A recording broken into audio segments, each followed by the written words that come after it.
Okay, welcome to the video. Because of some technical issues that I had with my lecture this morning, instead of doing my normal lecture, I'm doing one of my condensed videos.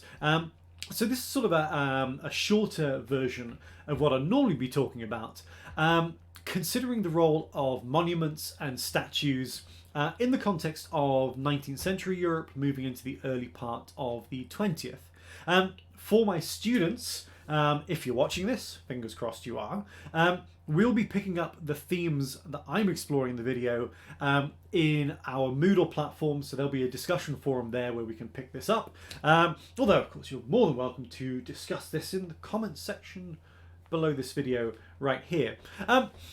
What I was going to kick off today with was actually a little bit of a cheat, because in the main screen behind me, I have a picture of the statue of Anita Garibaldi. Now, in this module, Making States, Making Nations, we do look at the process of the Risorgimento, and we'll be exploring the way in which Italian unification and Italian nation building takes place in an Italian context.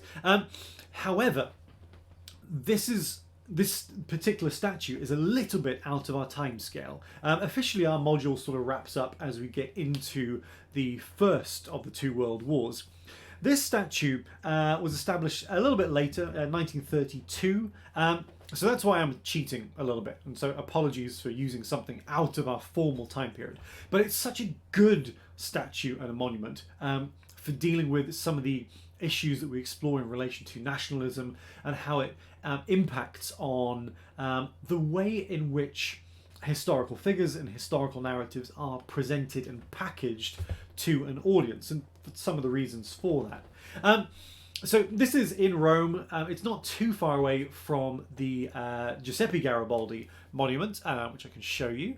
Whereabouts is that? I can bring it up. There we go. So that's where the other statue is. So Anita is sort of just down the hill from Giuseppe, and we'll talk about that monument in a moment as well.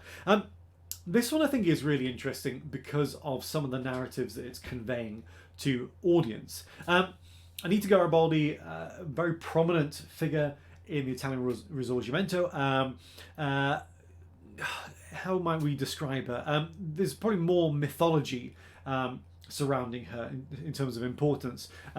She dies relatively young in the context of the process. Giuseppe Garibaldi significantly outlives her.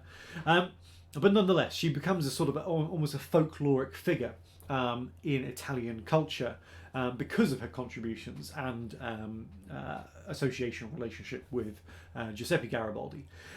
In this particular monument, we can see her riding on horseback, which isn't particularly unusual, but there are a number of interesting details here. Most notably, she is riding side saddle. Nothing wrong with that. Galloping side saddle is never easy. Again, not impossible, but not necessarily easy.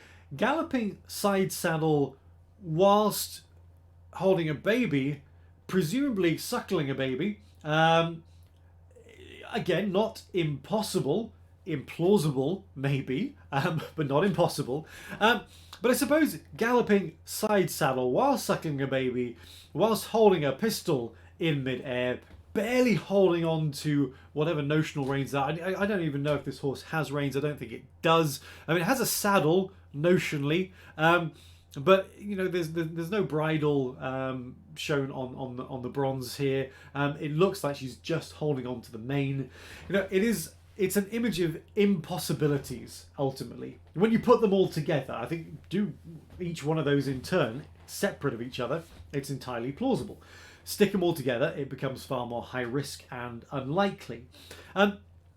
But the impossibility of it is irrelevant, because what the purpose of this statue is to create a narrative of heroism. This is dynamic, it is dangerous, it is aspirational. It's also communicating certain narratives in an Italian context, I would argue, towards women. That yes, women can participate in, you know, revolutionary nationalistic proceedings, but don't forget to raise the children. Italy has major issues in terms of its misogyny. It dominates Italian politics as you go through the 20th century. We won't talk about contemporary Italian politics for now. But certainly, in the context of Italian fascism, this monument being a product of that, the male-dominated narrative, the subservient female, the woman's role in terms of raising children and very little else is a core narrative of the ideology. And that's being reinforced within the statue. And so statues are there to communicate messages to the people. Now, this one is perhaps not overtly nationalistic, and yet it is still conveying messages to women in the context of Italy as we're going into the 1930s. The monument that we had just looked at, Giuseppe Garibaldi's monument, this is more in our time period. So this one is first created, or first established in 1895. It is then rotated in 1929. Now, I apologise, I can't really put this picture in context to you, but when this was first established, the horse and Garibaldi faced the other direction. So the other direction is actually looking directly at the Vatican. And Garibaldi and the Vatican were not necessarily the best of friends, and the positioning of the monument was often seen as being quite provocative by Vatican authorities. So as a sort of an act of goodwill, under the fascist leadership as we go towards the end of the 1920s, there's a concession made to rotating the monument. And this seems ridiculous, but the plinth was, or the figure on the plinth was sort of disconnected, turned the right way around and pointing the other direction. Now, this seems slightly ludicrous that the Vatican should be so threatened by an inanimate object looking vaguely in its own direction, so as to be used as a bartering chip to gain good relationships between the fascist leadership in Italy and the church.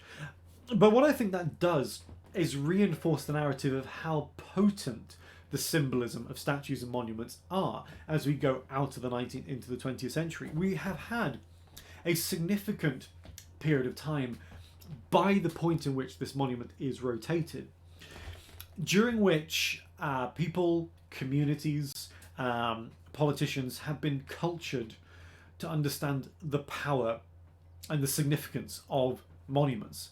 And so it does seem ridiculous for it to have been rotated, but in context, understanding the significance and potency of statues within landscapes, perhaps it is not so surprising. And of course, over the last year and a half, we've seen during the course of the Black Lives Matter movement, both on the British Isles, but also heading out to North America, we've seen that the sort of the energy that surrounds statues continues through to the present.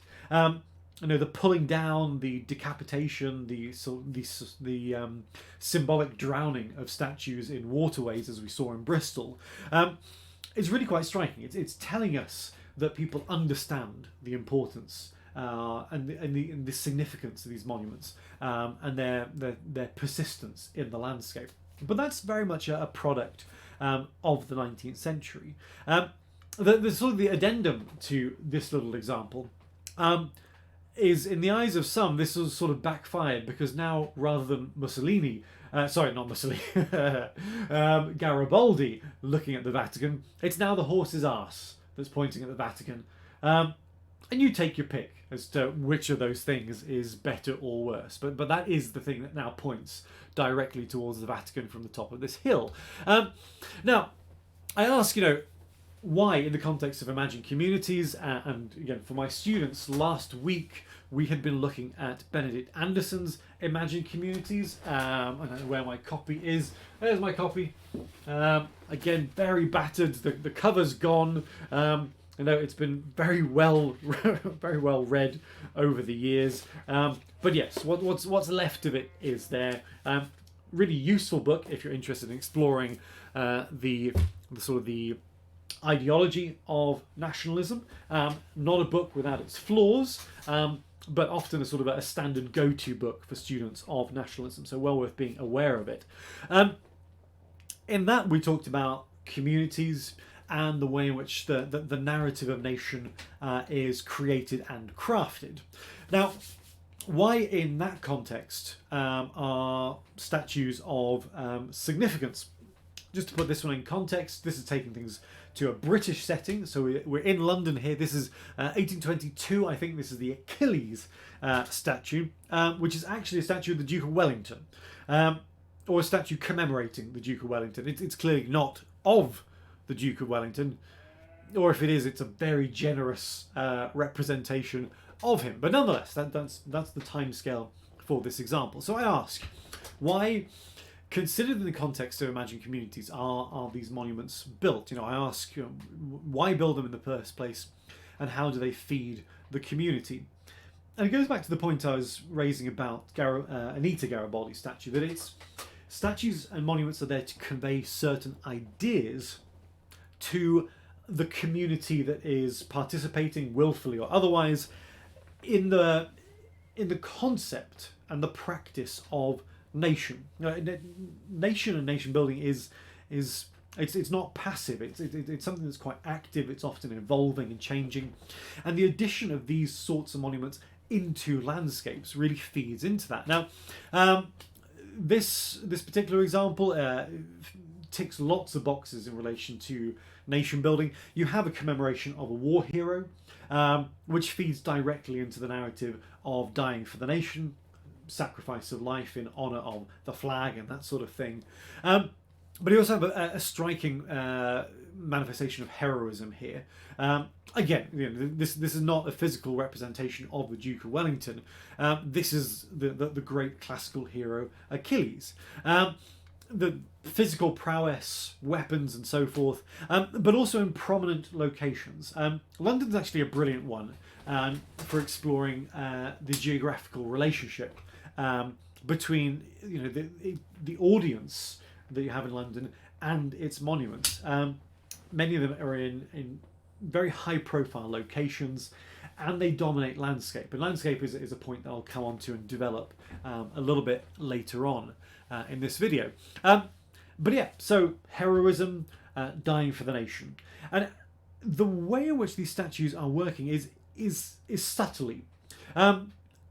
As you go about your day-to-day activities, you're not necessarily consciously looking at the statue. It's just something that's in the corner of the eye.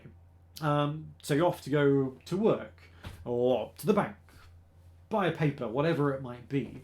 As you're walking away through the landscape, there is this presence, if you like. Not one that you directly look at, but you have an awareness of.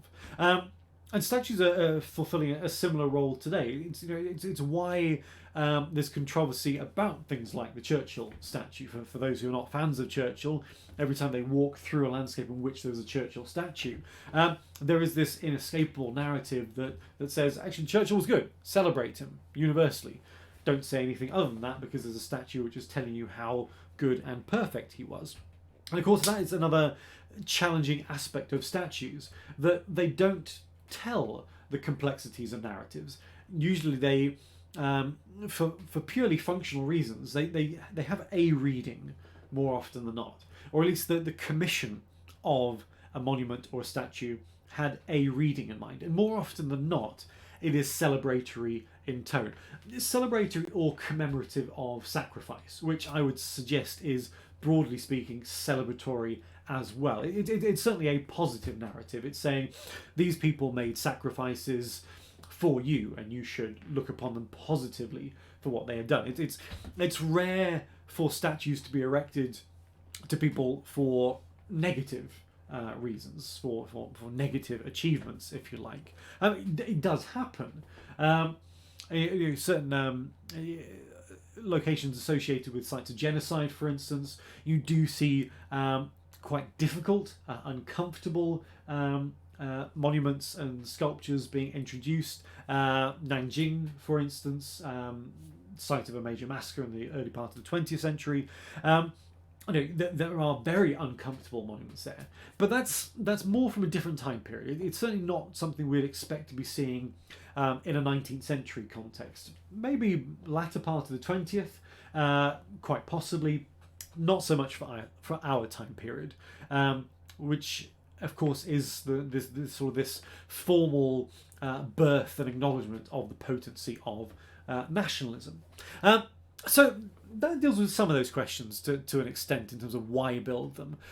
You're building them to send messages, more often than not indirectly, to the wider populace, to the wider community, as to what they should aspire to in relation to the nation. This plays out in a wider global context. We see plenty of examples internationally. As in, I say internationally because we sort of focus on Europe and Britain, but dip a toe in the United States for a moment. We see commemorations of Lafayette quite liberally. Students of the French Revolution will be very familiar with Lafayette, sort of the figurehead of the French army whilst it was participating in the American War of Independence. And he goes on to be a major figure in the course of the French Revolution as well, for a time, before he finds himself on the wrong side of it. But here, what have I scribbled down here? The sort of exaltation which appeals to the heart by means of the senses, aside from permanence, is more within reach of the common man. The people might make better use of their sight than of their understanding. Images preach without ceasing, and do so without wounding our vanity.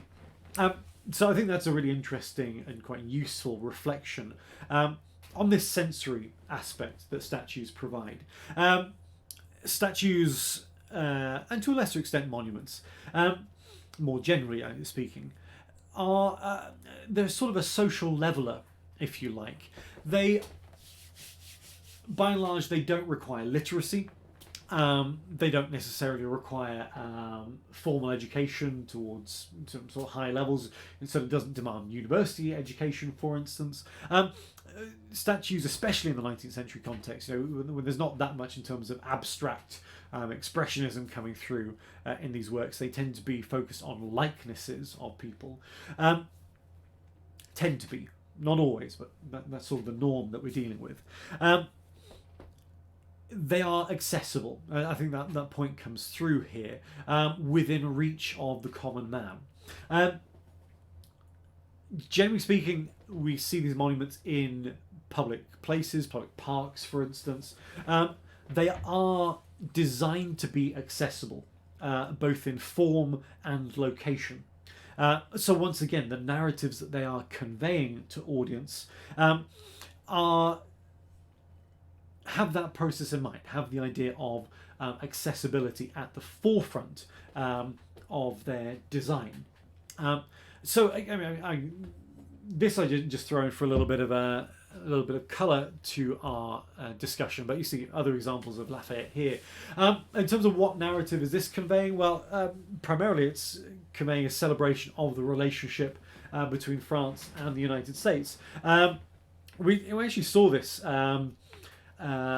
between Macron and Trump very early on in Trump's presidency, where that historic relationship was being cited as being of great importance. I think it was for Bastille Day that Trump was invited over, and he was there, sat alongside Macron, harking back to this historical relationship, which in part is grounded in these sorts of monuments. So monuments can also convey messages about who your friends are. To a lesser extent, who your enemies are. You don't necessarily see monuments commemorating war enemies, unless they're being shown in a defeated context, usually with a superior figure standing triumphantly over them. But more often than not, it's celebrations again, and I think that's being seen demonstrated in these sorts of images as well. Another thing to throw into the mix, of course, I've drawn reference to this already.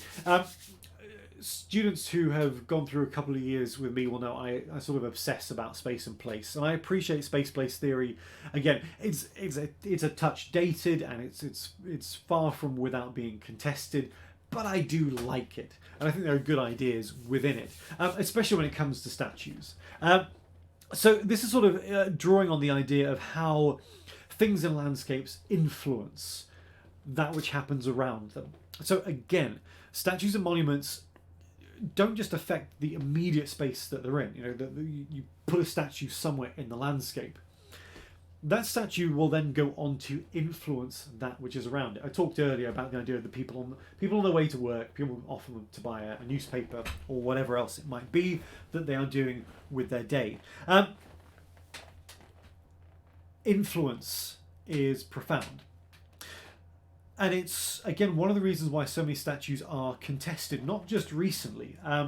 You know, what took place in Bristol, I wouldn't go so far as to say it used to be a cultural norm to attack statues, but it certainly wasn't uncommon. You know, if you chart it out, say, from the end of the 18th century through to where we are today, the tearing down or the defacing of statues and monuments is certainly not an uncommon cultural practice.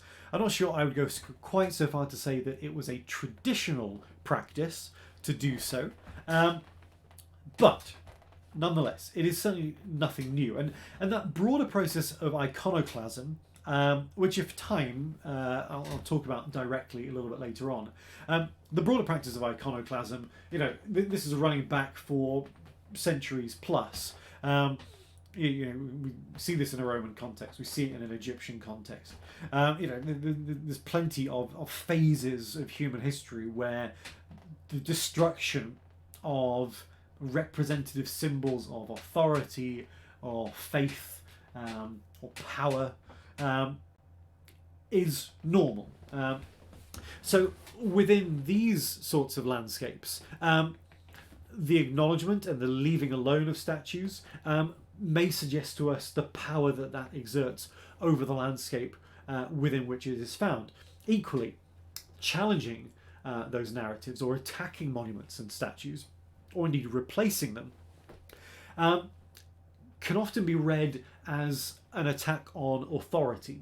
You know, statues and monuments are often put in place by authority figures, and therefore they become an extension of the authority of, you know, the state, be it at a national or a local level. And so by attacking these objects, you are conveying a message back to the state authority, your dissatisfaction with them, the desire to challenge or overthrow. And indeed, putting in place new monuments to replace them is often very provocative. It may be provocative in the present, it may be attempting to send a provocative message to past generations as well, which is often quite important within the relatively irrational context of nationalism. I just throw Egypt in, just to highlight that the use of cultural material from other global contexts, especially being brought back to European settings, although this applies equally to Britain, certainly plays out. We see Egyptian artifacts, some of them gifted, some of them looted, being established in positions of prominence within major European cities. And again, it's conveying and reinforcing a narrative of greatness. It's saying, look, we now have dominion over the greatness of Egypt within our capitals. Doesn't that reflect wellness? Well, it depends which period in time you're asking that question. Today, it probably reflects a little less well, because we're a little bit more sensitive and aware of the value of cultural material in their appropriate cultural context. However, 19th century, that birth period for nation building, the attraction of being able to demonstrate your influence on the global scene, your power as a nation, is demonstrated very, very effectively by dominion over the great cultural outputs of other historical nations, if you want to view them in those terms. So we have that playing out with this sort of landscape as well. Now, again, I just sort of put this slide in just to give you a little bit of context. sort of chronological context for the statue mania period as we go through the latter part of the 19th century, where we see a real sort of ramping up of statue building. So from the 1870s as we go to the 1880s, a really interesting shift in emphasis in a French setting. We just highlight here that the Republican era shunned statuary of kings and saints. So a shift away from royalty, divine right, and the power of the church. And shifting emphasis to perhaps what I might describe as enlightened reason. 1881, never has France been more proud of its heroes, its scientists, its artists, and from all sides one sees statues and monuments being erected, consecrated to the illustrious memory and to render immortal the men worthy of honour.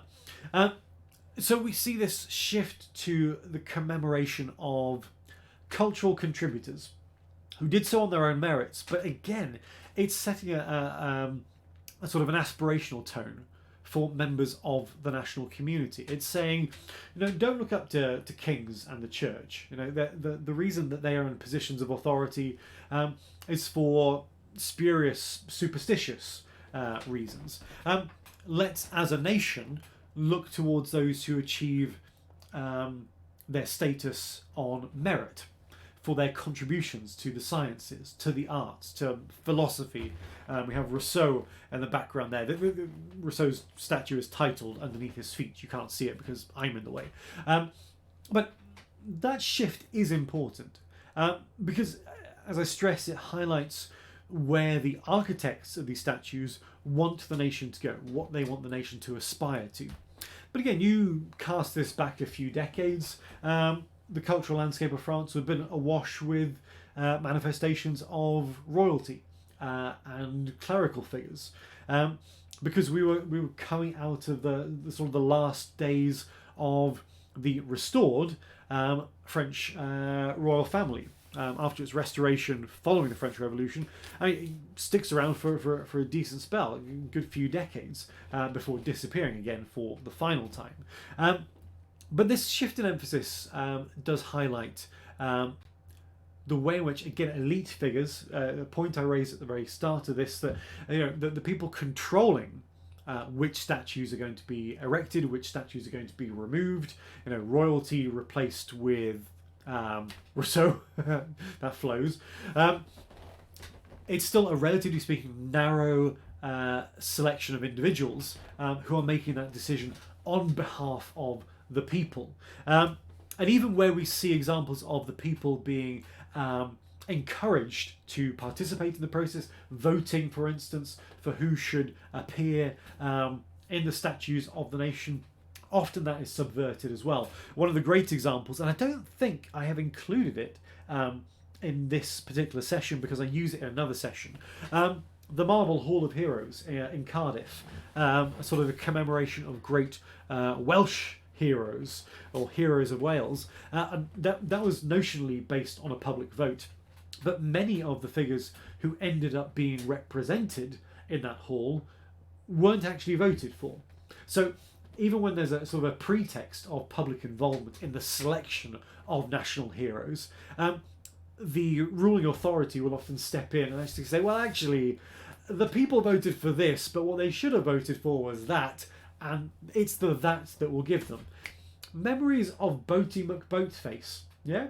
That wonderful democratic exercise in voting for the name of a boat, which was subverted by the powers that be, to name it after David Attenborough.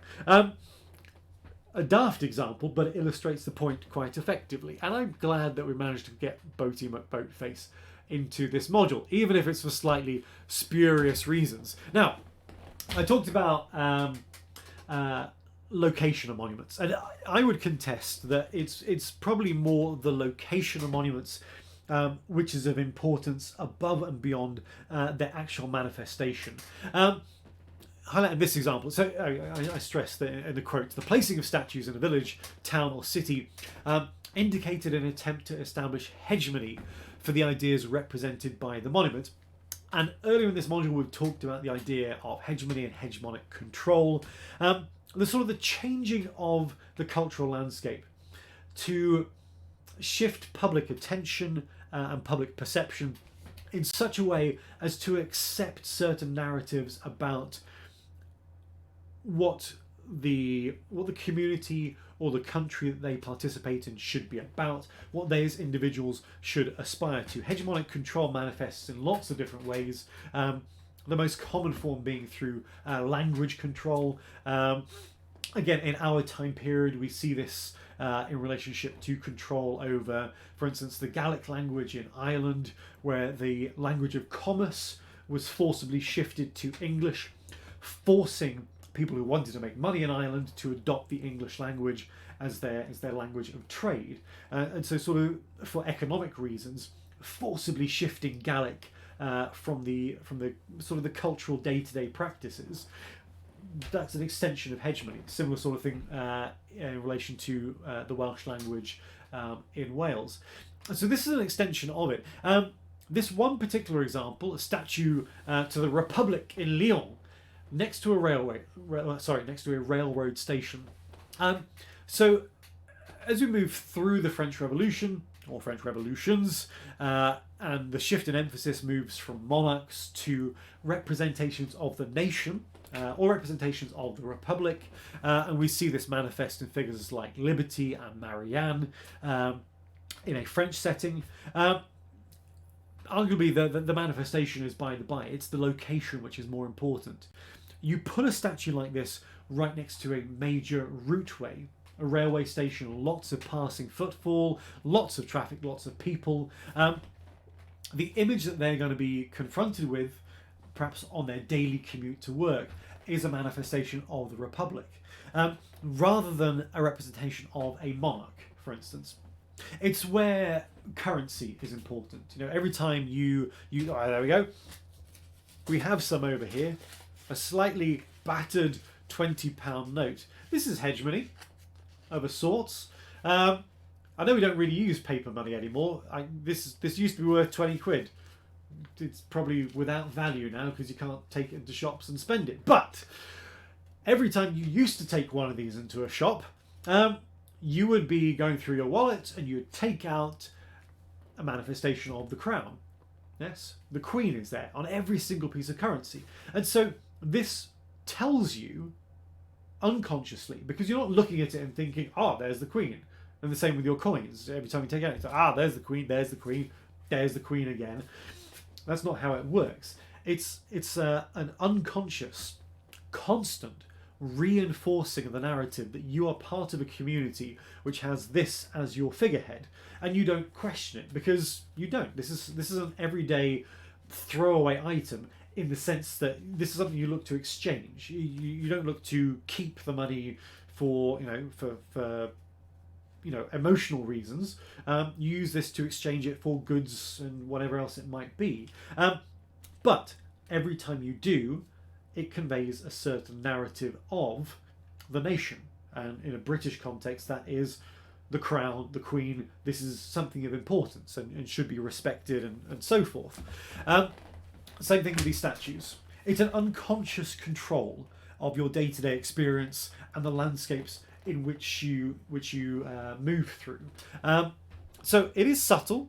You might even go so far as to say it's slightly insidious, the way it works. But nonetheless, that's the process that we are talking about. Now, this one I think is interesting because this is doing a similar sort of thing, but in a slightly more provocative manner. Let me move me, if I can. Sorry, I'm chasing the mouse on the other screen. No, I want this picture. There we go.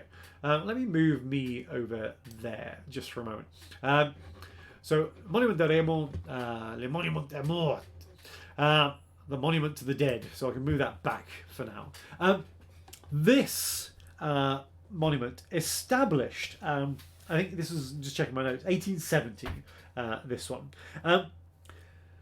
This one was established, to put in context, it was described as being placed at the gate of our hereditary enemy. This is looking at between the landscapes of France and Germanic territories.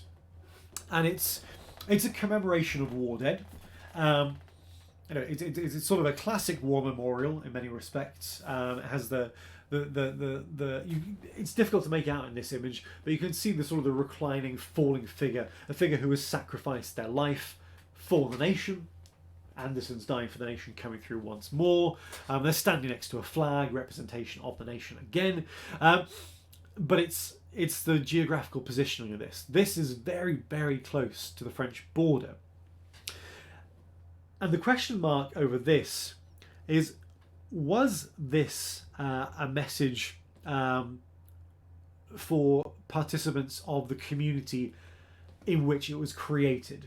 So was this created for French people, or was it created for a community across the border, a potentially hostile community that, if it peeked over the border, that's what it sees. It sees this big front center narrative of people who sacrificed their lives killing you lot across there. Monuments based on their location can be intentionally provocative and can be a source of tension as a result. One of the other things I scribbled down in my notebook for this was that memorials were not just celebrations of heroism, but intended to have a strong national message and, critically, to prepare the nation for possible future wars. And of course, the timescale for the creation of this monument was sort of quite prescient in many respects, because there would be plenty of cross-border wars in the sort of the 40 to 60 years that would follow its creation. So in this instance, the monument is doing multiple things. It is conveying a narrative to the community that this is aspirational, this is good, these are the names of people who are dead because of the nation, but in a good way. Yes, they died fighting for the nation, saving it for you. So therefore, you must now feel compelled by virtue of this monument to do the same thing, to be prepared to lay down your lives so that you can save the nation for the next generation, and so forth. And again, context of the French national anthem, about 2/3 through, the French national anthem does reinforce the fact that if people lose their lives in defence of the nation, don't worry about it, because there are children at home who can be trained up and fight for the nation after we have died. So there you have multiple elements of the nation building process overlapping, reinforcing the same narrative. Here, through this statue, dying for the nation is a good thing. When you sing your national anthem repeatedly through the French national anthem, the idea of dying for the nation is a good thing. It's a positive thing. It's a point of celebration. So we see that manifest in this sort of landscape as well. But the fact it is so close to the border, I would suggest, is intended as a provocative statement to those who might be looking in from the other side. So again, interesting points, I think, about locations of monuments. If we take this a little bit further back, I appreciate we're sort of going backwards in our chronology a little bit from the 20th, now working our way back through the 19th century. But sticking with France, and I use France a lot with my students because my second year students should be very familiar with the landscape, with the cultural landscape of France, having done the French Revolution to death over the course of their previous year. This monument, I think, is really interesting. The Vercingetorix monument, established in 1865. It has an inscription on the base of this monument, which talks about Gaul being united and forming a single nation, animated by a common spirit, defying the universe. This example was actually established by Napoleon, as in Napoleon III, not 18th into early 19th century Napoleon, but the next one along, Emperor Napoleon III. He was responsible, broadly responsible for establishing this example. Why is this of interest? It sort of goes back to that idea of the nation getting its history wrong, or presenting certain versions of historical narratives. Vercingetorix, always tied to the Alesia narrative, this great defiance of Rome, which was ultimately an act of great sacrifice. But the idea being that Vercingetorix was able to bring together the various tribal confederations in what would today be seen as France, in an act of defiance against the great power of Rome. So this commemoration looks to present a narrative of Gaul being united. And what this points towards is the idea of France being united. So the message it's conveying to the people of France, looking at this example, is saying, we're stronger together. Let's put together any internal differences, because once we are united, we are much stronger. And of course, Emperor Napoleon, whilst initially successful, comes up against plenty of resistance, deals with the odd revolution or two himself, and we ultimately see the French monarchy evaporate shortly after his tenure. I think you could suggest that he establishes this monument at around about a time when perhaps he could see that the writing was on the wall.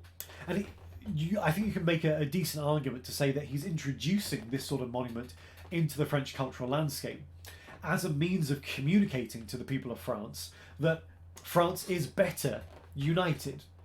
And it's better united under a sort of a figurehead like Vercingetorix. I wonder if Napoleon was viewing himself in this light, possibly missing the irony that, of course, it doesn't work out particularly well for Vercingetorix. Yes, there's heroic death, ultimately speaking. Well, it wasn't particularly heroic.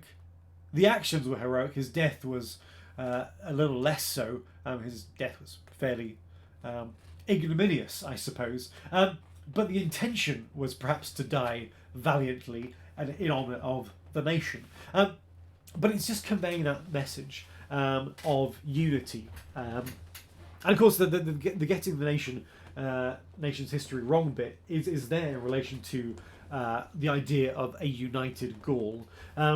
This is far from a consistent part of, let's say, late Iron Age cultural relations within the area that we would describe as France today, where you had a whole mash of quite independent tribal confederations. The idea of them uniting, well, that's something that happens very, very rarely. It's what makes the Vercingetorix narrative so striking, because what he does achieve is exceptionally rare, and it's only done so in times of absolute great adversity. The rest of the time, these groups are as likely to be hostile towards each other as they are to the forces of Rome.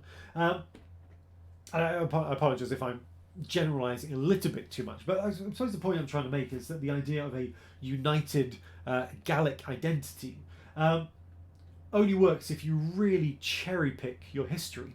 But, and this is one of the other points of these statues, by immortalising the narrative of Vercingetorix and the idea of a united Gaul, I said at the very start, you can only really convey one narrative with monuments. And the narrative here is Gaul united, die for the nation. That's a good thing. It doesn't really leave space to explore any other parts of the narrative, like saying, well, for decades prior to this great act of sacrifice, these guys didn't really get on that much, and there wasn't really a united Gaul, and the idea of it acting as a template for a united France doesn't really work at all. But this is nationalism at play. This is the cherry picking of the bits of history which work best for you. And I'm not necessarily making the argument to say that this is a deliberate manipulation of history. This is selective history, I would suggest. You will see later in the course of this module plenty of examples where there is willful manipulation of history. The artificiality of historical inquiry when nationalism plays its part. Here it's cherry picking, but it's cherry picking for very particular contemporary political agendas, which again I think is quite interesting. This narrative is then replicated all across France. There is a sort of an aspiration to emulate So we see manifestations of Vercingetorix along fairly similar lines. I mean, slightly different stylistically. But we see these examples. One is obviously in Bordeaux. I can't remember where the other one is. No, I don't have the notes on where the one on the right-hand side is. As she says, in Lure. Excuse me. I'm going to have a little bit of a drink. I'm recording in the centre tonight, and as you can see, it's snowing outside. It's icy outside. It is very cold in here again. So, you also see a process of sort of one-upmanship coming in. That if one location has a commemoration to a particular heroic national figure, others will look to follow. And so from simple beginnings of a singular narrative of commemoration, that can then become replicated and echoed across a significant landscape. You see this in relation to Confederate statues in the United States, where you see a sort of a rash of mass-produced, fairly cheap Confederate monuments. And these are the sort of examples that have been attacked and torn down and removed by local authorities over the course of the last year and a half. But really, the rush to replicate that narrative was as part of a sort of a responsive defensive in the context of the southern states' nationalistic agenda to commemorate their war dead and to create a landscape of remembrance which said, we are the southern states. We might be defeated, we might be subsumed into another political entity, but we retain our identity and we do it through these monuments. And so, yeah, it's the reinforcing of narratives through monumental culture once more. Memory plays its part in this as well. Memory is a really powerful device, especially when you begin to acknowledge that memory is, again, far from neutral. What we are told we remember can often have very little relation to that which we might actually remember. Memory is something that is curated both by ourselves and by others. And monuments and statue building contribute to that. The changing of cultural landscapes which you move through, which you spend time in, which you may spend your entire life within, can be controlled, and certain narratives can be introduced which will sit in the memory. And they might not have sat there otherwise were it not for that intrusion of sorts. So here, what is memory? Collective memories formed in association through shared symbols and signs. Well, I would suggest monuments and statues are symbols, or they are symbolic, if you like. The point at the top, if one controls memory, one controls their dynamism, and it's vital to have possession of this memory, to control it, administer it, and this is critical, to tell it what it must contain. That's where the insidious nature of statues and monuments come in, that through the narratives that they are telling people about that which they remember, that which they should aspire to, and so forth, memory and perception becomes manipulated and warped towards a particular agenda. And all of a sudden these statues, which you might dismiss as just sort of subtle neutral things floating around in the background, suddenly become controlling and directly influencing you to have memory, if you like, of the right heroes. Yes, to remember the achievement and sacrifice of the right people, to remember the right type of sacrifice, and to subsume that into your subconscious so it becomes your norm.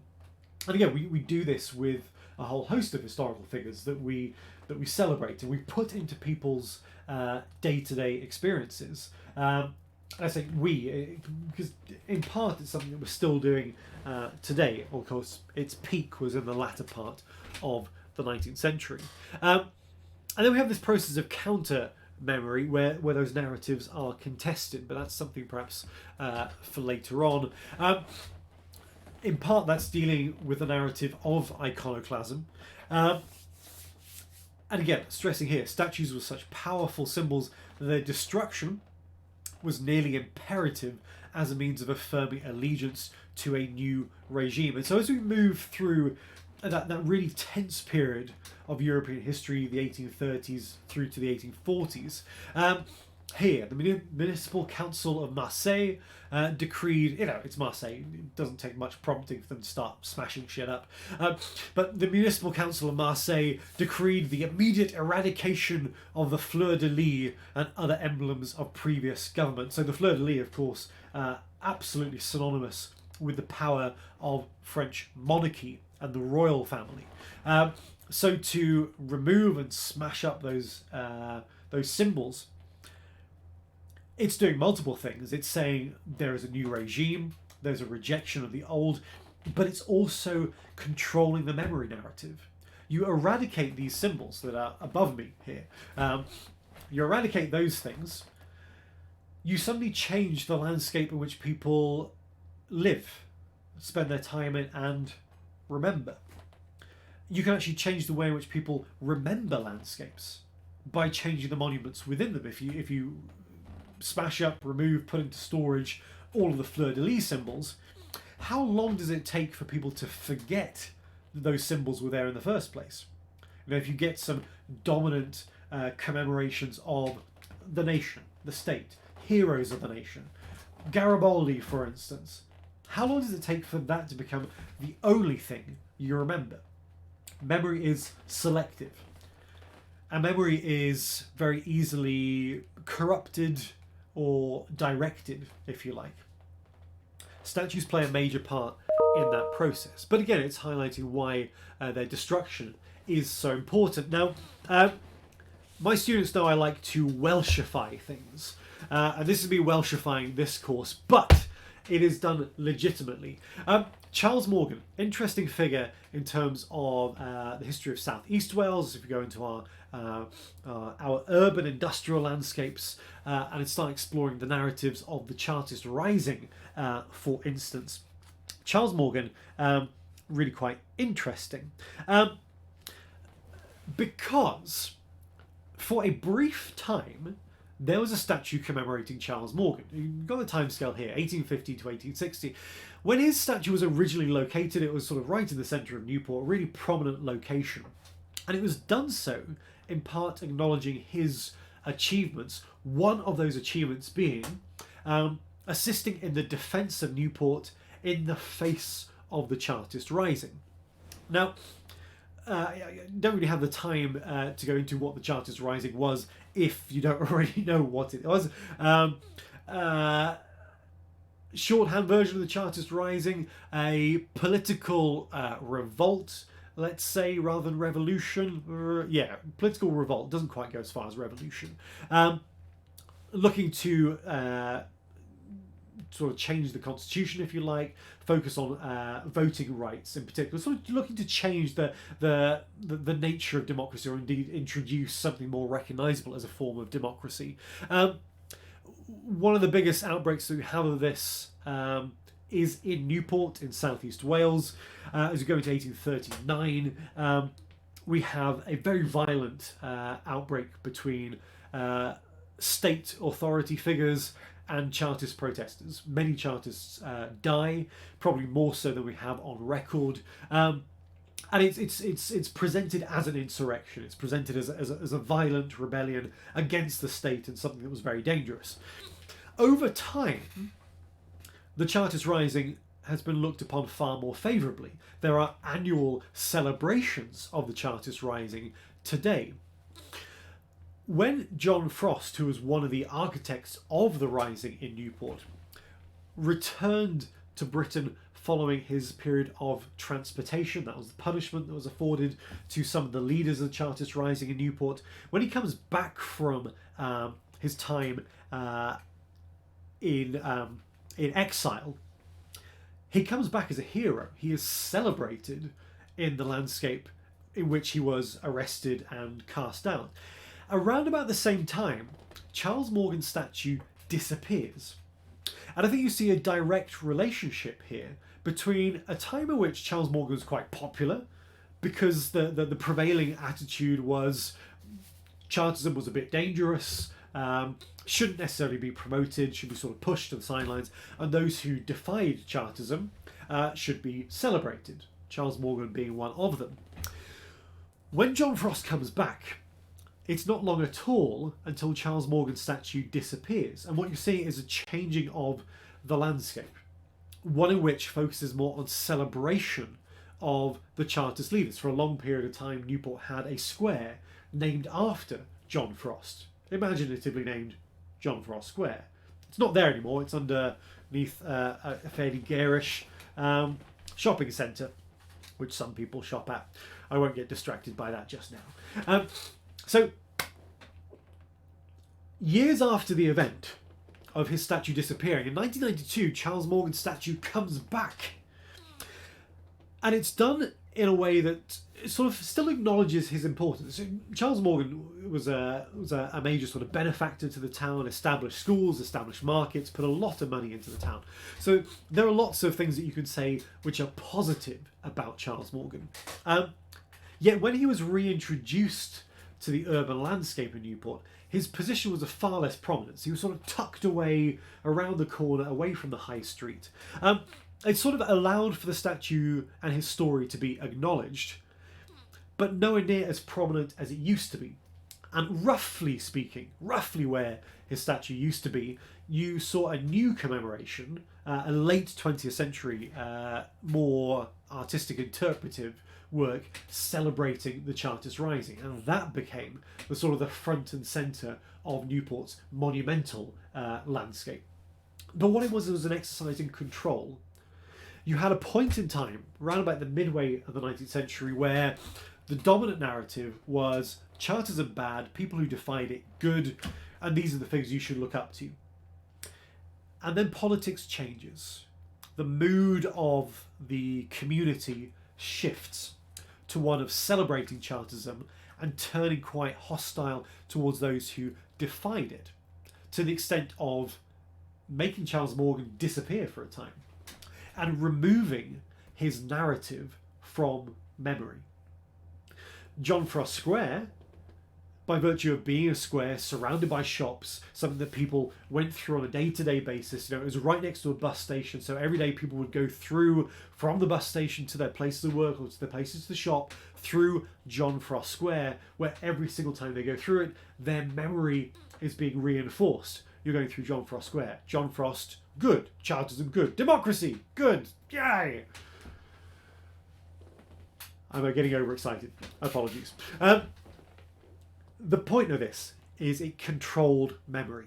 And so by bringing statues into landscapes, you change the narrative, you change memory. By taking statues out of the landscape, you control narrative, you shape that which people remember and that which people forget. The reason I sort of paused earlier about John Frost Square is because it is no longer there, and that which has replaced it is far more subtle. There's not really an overt, in-your-face landscape which says Chartism good, democracy good. You've got an edifice that says superstores are good, big cinemas are good. Yay! I don't know, I find that a little bit less enigmatic, but of course, it's demonstrating the way in which landscapes change. We sort of worship commerce now. It would make sense in this particular period of time for us to strip away a lot of our statues and monuments and instead put on their plinths, the little Amazon tick, manifestations of Amazon on plinths and monuments everywhere. That would make far more sense for where we are at this point in time. But I'm getting distracted and I've almost been going for an hour, so I will stop in a moment. Other things to mention, we talk about iconoclasm. Charles Morgan just went into storage. But what we saw in Bristol, this is, again, a common form of practice. We go back to the Paris Commune, 1871. Here we see Napoleon being toppled. You can't really see Napoleon. I'm in the way, so let me move. I'll put myself there for a minute. There you see Napoleon is, where's my mouse? There we go. There you see Napoleon toppled over, surrounded by, well, I was going to say, there's one happy socialist. The rest of them look fairly grumpy. Probably because they know that the Paris Commune isn't going to last for very long. But nonetheless, an important moment in French and European history, with some brilliant examples of iconoclasm. This was actually restored and replaced later on. But nonetheless, classic iconoclasm for you to enjoy there. So, yeah, this is a common cultural practice that goes on for some time. Yeah, you can't really talk about monuments in this period without mentioning the Statue of Liberty. I might just leave that as a final slide in a moment. But there we go. Sorry, I'm jumping around a little bit because I've almost run out of the time that I wanted to give for this. So let's just finish off. A couple of quotes on monuments. I'm going to move myself down. There we go. So you can kind of see a manifestation of Napoleon. Napoleon as Caesar. He did like to present himself as Caesar quite a lot. I just deal with this. Monuments were a way of constructing and communicating a political culture. Definitively. I think we've shown that quite effectively over the last hour. Political myths tend to play a particularly critical role in times of crisis, at times of social disorder or a threat to social order. An important means of mobilising collective action is through the use of myths to generate collective responses to collective commitments and responsibilities. Monuments play their part in this. They give a focal point at times of sort of stress, crisis, but because of the permanence of monuments, it's doing that process on a day-to-day basis. It's a sort of a constant conversation that communities are having with the past. Monuments create this bridge to what was or what had been achieved, and says, well, this is what you should look up to, or this is aspirational, or this is what you are fighting for, or this is who you should be fighting for, or this is who has fought for you. All these statues and monuments are conveying a particular narrative, a narrative of, more often than not, sacrifice. And of course, heroism. They tend to share positive narratives. And they, because of their positions in the landscape, they control, they shape, and they influence. So very rarely could we point to a statue or monument created in the context of the... Let's just do the entire 19th century and the first half of the 20th century, for instance. We're dealing with political devices. These statues and monuments are there to ultimately control the way you, the people, think about yourself, the nation, and what you should be doing for it. They are not inert, they are not neutral. They serve a purpose. And depending on how you view nationalism, you could view that as being quite a dangerous and subversive process. But nonetheless, it is an active process. As stressed earlier on, it's something we see far less of today, although it's still played out. And arguably, I think some of the defences that have been put in place of certain monuments are an extension of that. You know, when we see, there's a lot of talk about the Churchill Monument in London, and the protective measures that are put in place to prevent graffiti or damage. The fact that you saw people making big public statements by turning up with buckets to wash graffiti off the Churchill Monument, that people make big public statements to graffiti the Churchill Monument. It just highlights the ongoing residual power of these things. So in terms of legacies of nationalism, this is one of the most potent cultural expressions that we have. And I think that's really interesting. And so I'm going to stop it there because, again, I wanted to talk for about an hour. I've just gone over the hour mark and I don't want to overload you. So for my students, hopefully this has given you a different set of perspectives on the role and purpose of monuments for our time period. They are an incredibly effective extension of the mechanisms of nationalism. If you're watching this more generally, hopefully it'll give you an appreciation as to why monuments are so contested today.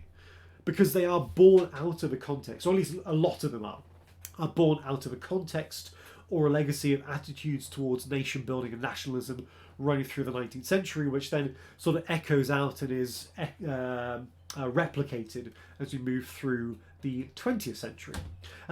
So, for my students, I will see you in the Moodle forum. I'll have some questions for you, and I also prompted you to have a look at some of your own examples of statues and monuments to bring to the discussion table. So I look forward to seeing what you have there. And again, if you have any broader questions or queries about monuments, again, throw them in the comments box. We can have a discussion about it on this platform as well. But for tonight, as we creep up towards 7 o'clock and the ice limit feels like it's getting closer and closer, I am going to stop. I'm going to get out of my office and go back into the house where the heating is.